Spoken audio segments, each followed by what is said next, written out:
Thank you so much if you've watched my Phantom Fail video. Phantom Fail, 5 rookie mistakes I made and what I learned from them.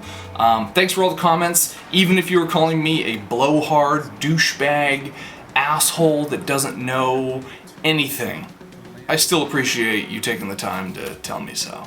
That was really sweet of you.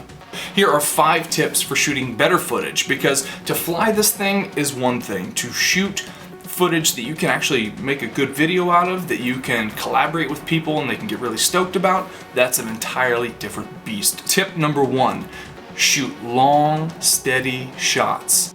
Position yourself so your shots are as long as possible, as steady as possible, and really have, for the most part, as little movement as possible. Because I guarantee when you get back in your editing room, when you've imported your footage, you're gonna wish that your shot was either a little longer or a little steadier. I never wish, oh God, I wish I hadn't wasted so much time on that. This was such a short shot. No, I'm always wishing, I wish this was a little longer and I hadn't goofed around, you know, spinning around and swooping really quickly, because it doesn't look good. Tip number 2, shoot for 10 seconds longer than you think you need to. You've got your shot, look at your watch and think 10 seconds more.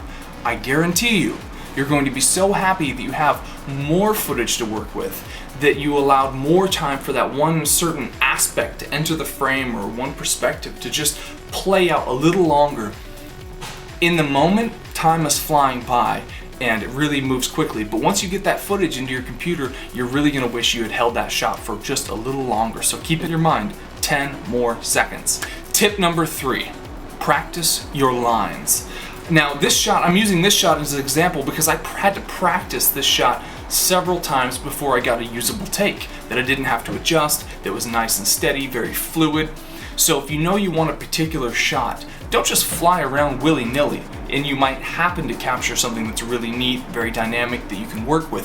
Practice, just like any other cameraman would practice the different shots if they were filming a movie or something like that. So practice, practice, practice, decide on your line and go for it several times and shoot several attempts at it. And I guarantee you're gonna be a lot happier than if you just go for it once. Tip number 4, low and slow, baby. Low and slow. Everybody wants to shoot the super high 500, 900 foot aerial shot that's just gonna blow everybody's mind. That's great, but do not underestimate the power of a very low shot, shot very steadily, very slowly. You're gonna be able to shoot angles and over objects that a cameraman just wouldn't be able to do it, that a boom just wouldn't be able to do it. You're also gonna have a lot more control, you're gonna have less wind turbulence and all these other factors that can really goof up your shot. If it's low and slow and it's relatively close to you, when I'm shooting this shot here, I am 1 foot behind the Phantom, I'm in complete control, and I get these smoothest